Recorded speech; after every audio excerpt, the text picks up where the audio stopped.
ఇంటింటి రామాయణం ఈ రోజు ఎపిసోడ్లో పల్లవే అక్షయ్ చేత బంగ్ తాగించిందని అవనికి తెలిసిపోతుంది.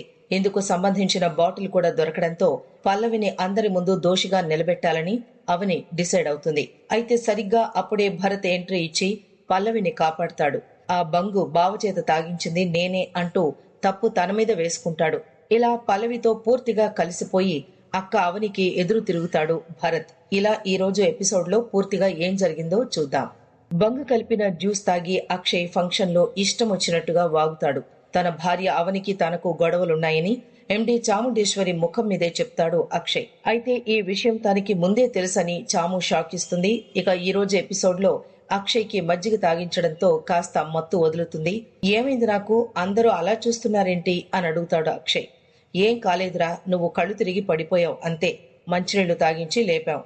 డాక్టర్ చెక్ చేసి ఇంజెక్షన్ కూడా ఇచ్చి వెళ్లారు అంటుంది పార్వతి. ఈ గ్యాప్ లో అంత జరిగిందా అని అక్షయ్ ఆశ్చర్యపోతాడు. చాలా జరిగిందన్నయ్య అంటాడు కమల్. అరే చుప్ అక్షయ్, నువ్వు రెడీ అవ్వు పెళ్లికి, పంతులు గారు మీరు మంత్రాలు చదవండి అని చాముండేశ్వరి అంటుంది.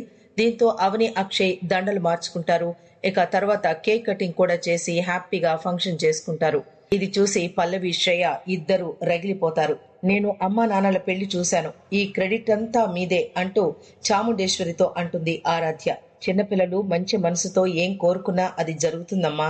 అవని ఫాస్ట్ కల్చర్ డెవలప్ అయిన ఈ డిజిటల్ యుగంలో కూడా మన కల్చర్ ఫ్యామిలీ రిలేషన్స్ నిలబడ్డాయంటే అందుకు కారణం నీలాంటి వాళ్ల వల్లే. అందుకే నీకొక స్పెషల్ గిఫ్ట్ తెచ్చాను అంటూ ఒక లెటర్ అవని చేతికిస్తుంది ఎండి.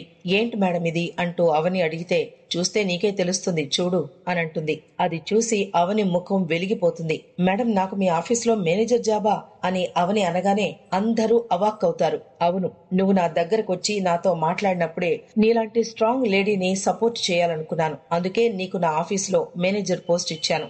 నీకిచ్చింది జాయినింగ్ లెటర్ అంటుంది చాము. హే, ఇప్పుడు కొట్టాలి చప్పట్లు, అది మా వదినంటే అని కమల్ హడావిడి చేస్తాడు. ఇక తర్వాత అసలు ఫంక్షన్ లో ఆయన అలా బిహేవ్ చేయడానికి రీజన్ ఏంటా అని అవని ఆలోచిస్తుంది. అయినా ఆయన మందు తాగడం ఏంటి? ఆయనకు ఎండి గారంటే గౌరవం మర్యాద అన్నీ ఉన్నాయి. అలాంటి వ్యక్తి అలా మాట్లాడడం ఏంటి? నా గురించి ఎండి గారికి చెప్పడానికి ఆయన అలా తాగి ఉంటారా, లేక ఎవరైనా ఆయన చేత తాగించుంటారా? అది పల్లవి పని అయ్యుంటుందా? ఆయన విచక్షణ లేకుండా బిహేవ్ చేస్తున్నందుకు అందరూ టెన్షన్ పడ్డారు, కానీ పల్లవి మాత్రం చాలా హ్యాపీ ఫీల్ అయింది. కనుక ఆయన అలా బిహేవ్ చేయడానికి కారణం పల్లవి అన్నమాట. అసలు ఆయనకి ఏం జరిగిందో, ఎవరు తాగించారో ముందు ఆయన అడిగి తెలుసుకోవాలి అని అనుకుంటుంది అవని. ఇక అక్షయ్ దగ్గరికి వెళుతూ ఉండగా దారిలో ఉన్న డస్ట్ బిన్ లో ఒక బాటిల్ చూస్తుంది అవని. ఇదేంటి అని ఓపెన్ చేసి స్మెల్ చూడగానే అవనికి అర్థమవుతుంది. అంటే ఇదే ఆయనతో తాగించుంటారు అని డైరెక్ట్ గా పల్లవి దగ్గరికి వెళ్లి నిల్చుంటుంది. పల్లవి అని అవని పిలవగానే, ఏంటలా చూస్తున్నావు, నేను ఇంత గ్లామర్ గా ఉండడానికి కారణం ఏంటా అని ఆలోచిస్తున్నావా అంటూ పల్లవి సెటైర్ వేస్తుంది. కాదు, నువ్వింత ఘోరంగా ఆలోచించడానికి కారణమేంటా అని ఆలోచిస్తున్నాను అంటుంది అవని. అర్థం లేకుండా మాట్లాడుతున్నావేంటి అని పల్లవి రైజ్ అవుతుంది. అర్థం లేకుండా మాట్లాడుతున్నావేంటి అని పల్లవి రైజ్ అవుతుంది. నువ్వెలా ఆలోచిస్తావో, ఎలాంటి డ్రామాలు ఆడతావో నాకు తెలుసు. నీకు నా మీద కోపం పగ ఉంటే అది మనిద్దరం తేల్చుకుందాం, కానీ జీవితాలతో ఆటలాడాలనుకుంటే ఊరుకునేది లేదు అంటుంది అవని. ఏదైనా అడగాలనుకుంటే డైరెక్ట్ గా అడుగు, కారణం లేకుండా నాకు వార్నింగ్లు ఇవ్వాలనుకుంటే నేను ఊరుకోను అంటుంది పల్లవి. ఈ రోజు ఎండి గారి ముందు ఆయన అలా బిహేవ్ చేయడానికి కారణం నువ్వేనని నాకు తెలుసు అంటుంది అవని. నువ్వు చెప్పేది చాలా వింతగా ఉంది. నేనేదో అక్షయ్ బాబు గారిలోకి దూరిపోయి అలా బిహేవ్ చేశానన్నట్లు అర్థం లేకుండా మాట్లాడుతున్నావు. ఇలా అంటున్నావంటే ఎందుకైనా మంచిది, నీ మెంటల్ కండిషన్ చెక్ చేసుకుంటే బెటర్ అంటుంది పల్లవి. నా మెంటల్ కండిషన్ బాగుంది కాబట్టే నీ క్రిమినల్ మైండ్ అర్థం చేసుకోగలుగుతున్నాను. ఏంటిది అంటూ బాటిల్ చూపిస్తుంది అవని. ఈ బాటిల్ తన దగ్గరికి ఎలా వచ్చింది ఛా అంటూ పల్లవి కాస్త భయపడుతుంది. ఇదేంటని అడుగుతున్నాను అని అవని మళ్ళీ అడిగేసరికి, ఏదో ఒక చిన్న బాటిల్ తీసుకొచ్చి నన్ను అడుగుతున్నావేంటి, నేనేమైనా బాటిల్స్ తయారు చేసుకునే దానిలా కనిపిస్తున్నానా అంటుంది పల్లవి. నటించుకు పల్లవి, ఇలాంటి బాటిల్ మన ఇంట్లో ఎప్పుడూ చూడలేదు. అవసరం లేనిది మన ఇంట్లో ఉందంటే దానికి కారణం ఉండే ఉంటుంది. ఇదేమైనా మెడిసిన్ అయితే దీనిపైన లేబుల్ ఉండేది, దాని డీటెయిల్స్ రాసుండేవి. అలాంటివే దీనిపైన లేదు. ఓపెన్ చేయగానే వెగటు వాసన వచ్చిందంటే ఇందులో ఉన్నది మత్తు కలిగించే బంగు లాంటిది అంటూ ఏదో అది తనే తయారు చేసింది అన్నట్లుగా భలే చెప్పేస్తుంది అవని. ఆయన తాగిన జ్యూస్ లోనో డ్రింక్ లోనో ఇది కలిపి ఉండాలి. ఆయన చేత ఇది తాగించాలని నువ్వే ప్లాన్ చేసుంటావు అని అవని జరిగిందంతా చూసినట్లు చెప్పేస్తుంది. నన్ను అనుమానించడానికైనా ఒక హద్దు ఉండాలి. బావగారితో అది తాగిస్తే నాకేం వస్తుంది? నీ మాటలు వింటుంటే అక్షయ్ బావ గారికి కోపం వచ్చినా నీరసం వచ్చినా నేనే కారణం అంటావు. దీన్ని అనుమానం అనరు, పిచ్చి అంటారు అని పల్లవి రెచ్చిపోతుంది. ఏయ్, తెలివిగా మాట్లాడినంత మాత్రాన నిన్ను నీ మాటల్ని నమ్మేసేంత పిచ్చిదాన్ని అనుకుంటున్నావా? ఎందుకిలా చేశావు నువ్వు అంటూ అవని గట్టిగానే అడుగుతుంది. నువ్వు అడుగుతున్న దానికే అర్థం లేదు. బావగారు అలా బిహేవ్ చేయడానికి నాకు ఎలాంటి సంబంధం లేదు. నువ్వు ఎన్నిసార్లు అడిగినా నేను చెప్పే సమాధానం ఇదే. అయినా అర్థం లేని అనుమానాలకు, పిచ్చి ప్రశ్నలకు సమాధానాలు చెప్పే అవసరం నాకు లేదు. బావగారు మందు తాగితే నన్ను అడుగుతావేంటి? ఈ ప్రశ్నలు అడగాల్సింది నీ భర్తని, నన్ను కాదు అంటూ పల్లవి బుకాయిస్తుంది. ఆయన మందు తాగుతుంటే ఆల్కహాల్ వాసన వచ్చుండేది. అలాంటి స్మెల్ ఆయన దగ్గర నుంచి రాలేదంటే ఆయన తాగింది ఆల్కహాల్ కాదు. నాకు తెలిసి ఇది ఎందులోనో కలిపి నువ్వే తాగించుంటావు. నిజం చెప్పు. ఆ పని చేసింది నువ్వే కదా? నేనిక నిజం దాచలేను. నీకు ఆల్రెడీ చెప్పాను. నేను ఇంట్లో అడుగు పెట్టిన తర్వాత నీ ఆటలు సాగవని.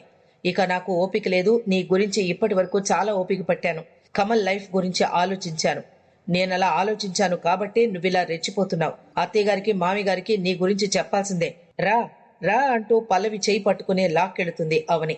ఇక పల్లవిని అవని అలా లాక్కెడుతుండగా చూసిన భరత్ అడ్డుపడతాడు. అక్క, ఏంటిది అని భరత్ అడిగితే, నీకేం తెలీదు, నువ్వు తప్పుకోరా అంటుంది అవని. ఆగక్క, అసలేం జరిగింది అని భరత్ అడిగితే, చూడు కనిపిస్తోందా? దీన్ని బంగు అంటారు. మీ బావగారు ఫంక్షన్ లో గొడవ చేయడానికి కారణం ఇదే. ఇది ఆయన తాగేలా చేసింది ఎవరో తెలుసా? ఇదిగో ఈ పల్లవి. ఈ రోజు ఈ పల్లవి నిజ స్వరూపం అందరికీ తెలియాలి. అందుకే తీసుకెళ్తున్నాను అంటుంది అవని. దాంతో భరత్ ఒక్క క్షణం ఆలోచించి, ఆగక్క, అది బావకి ఇచ్చింది నేనే అంటూ షాక్ ఇస్తాడు.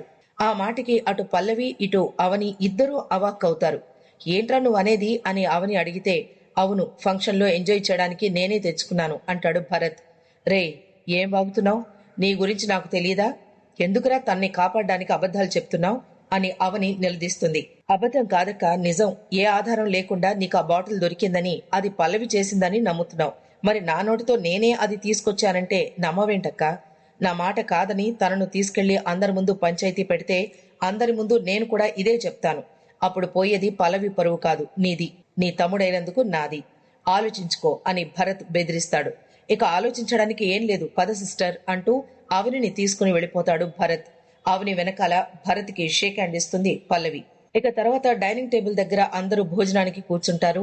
అవని ఇంకా రాలేదేంటి అని భానుమతి అడిగితే, ప్రతిదానికి ఆవిని తలుచుకోకుండా ఇక్కడ ఎవరు ఉండరనుకుంటా అని శ్రేయ సెటియర్ వేస్తుంది. ఇంతలో స్వీట్ బాక్స్ పట్టుకొని వస్తుంది అవని. అత్తయ్య, ముందు అందరూ స్వీట్స్ తీసుకోండి. రేపు జాబులో జాయిన్ అవడానికి వెళుతున్నా కదా, అందుకే అంటుంది. చాలా రోజుల తర్వాత ఇలా అందరూ కలుసుకున్నందుకు చాలా సంతోషంగా ఉందమ్మా. ఆ సంతోషం జాబ్ రావడంతో ఇంకా రెట్టింపయింది అని అంటాడు రాజేంద్ర. ఇక అందరూ స్వీట్స్ తీసుకుంటారు. అక్షయ్ మాత్రం కాసేపు ఆలోచించి మొత్తానికి స్వీట్ తీసుకుంటాడు. ఇంతలో పల్లవి పుల్ల పెట్టేస్తుంది.